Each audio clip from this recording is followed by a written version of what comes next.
Okay, if you haven't watched any of my other videos and don't know, my name's Brandon Vineyard. I've been selling bank properties, listing properties for the banks for going on 20 years now. And today we're going to talk about why it's almost impossible to wholesale a bank-owned foreclosure. Now, I'm only going to talk about foreclosures. This has nothing to do with pre-foreclosures. The situations we're going to go over today, the bank has to have the property. They have to have deed of the property. They have the right to sell the property. They've already took it back through foreclosure. Okay, bank foreclosures. You're wasting your time, in my opinion, trying to put these kind of deals together. And today I'm going to explain exactly why. Okay, in my opinion, there's going to be several big hurdles and issues you're going to have to resolve to pull off a deal like this. So let me start from the very beginning. Number one, in my opinion, the hardest part is going to be finding that deal. Unlike a video I watched earlier that they were saying there's a lot of opportunities with bank foreclosures because we've got the moratoriums over with now, so we're going to get a lot more foreclosures, and the banks want to get rid of them, so they're selling them, marketing them for, under market value. That's not true. It's the exact opposite. Everyone I get now just about is overpriced, especially right now, in our market. And it's just like at your house in your area, if the values have gone up, it's the same way for the foreclosures. You got to remember, the bank can sell it for whatever they want. There is no truth to them, having to sell it for the UPB or the unpaid principal balance. No, it's all market value. And if the markets are up, the prices are going to be up. So banks are not selling these properties cheap. And in my opinion, trying to find a deal that you can wholesale, number one, is going to be a humongous challenge.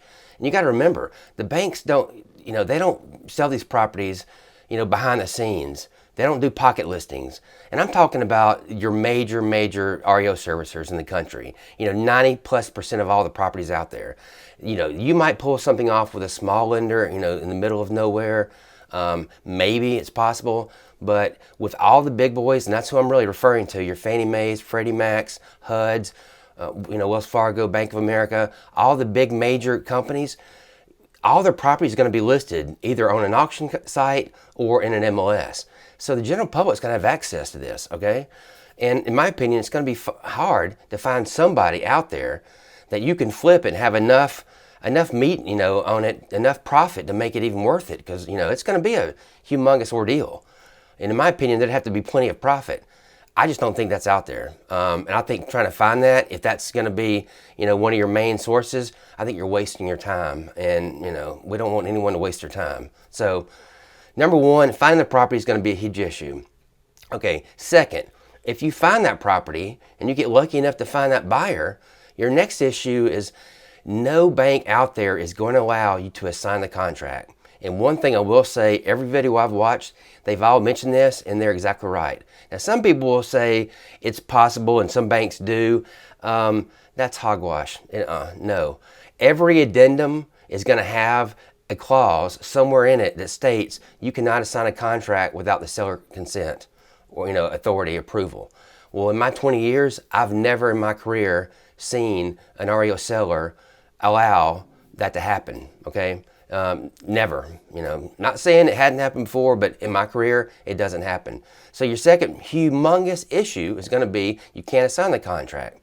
So once again, in my opinion, that leaves you really two options. Either try and do a simultaneous close, which I'm not going to go in detail very much. I'm just going to tell you that's going to be near impossible, especially in a state like I'm in Florida. And I'm a little bit different because I'm in Northwest Florida.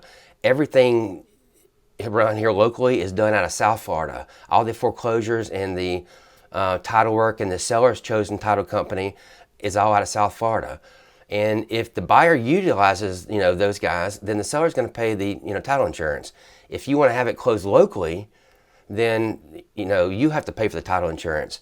So if that's the case, and that's the only way possible you could even pull it off, because I can promise you, there's no selling attorney out there that's going to do a simultaneous close. It's not going to happen. So I rolled that one out right off the bat. And that basically leaves one option. And that's kind of the meat of this video, because I'm seeing more and more of this.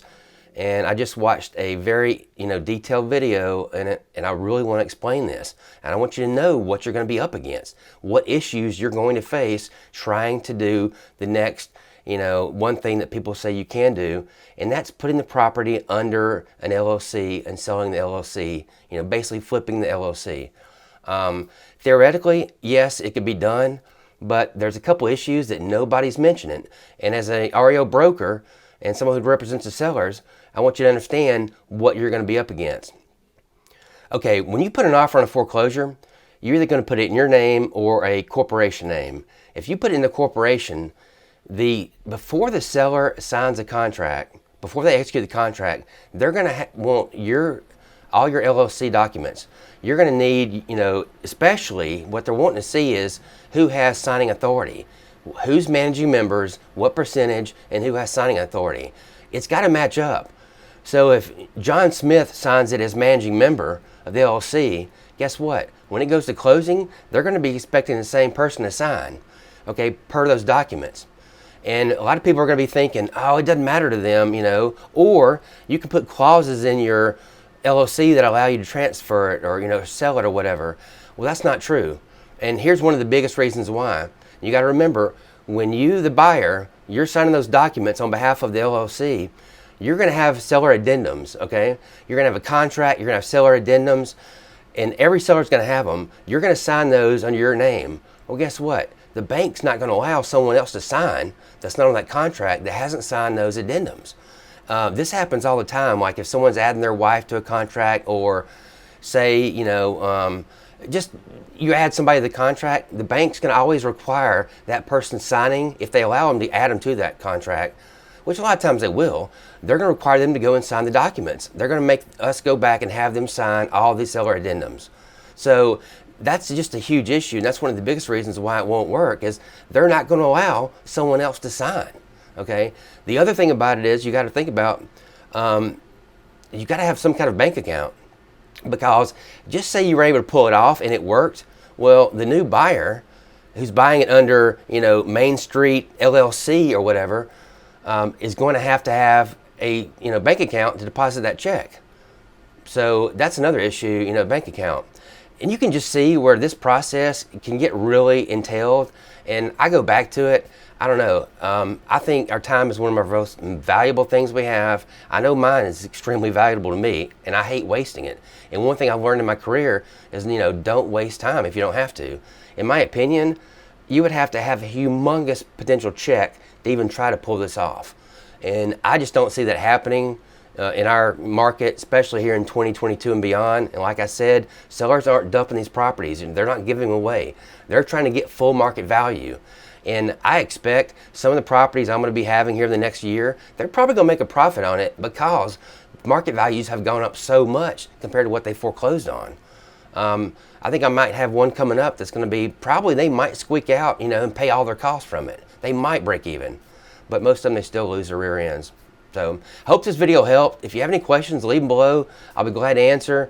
And please, as always, hit the like button if you like the video, and subscribe to my channel. I appreciate it. Thanks. Have a great day.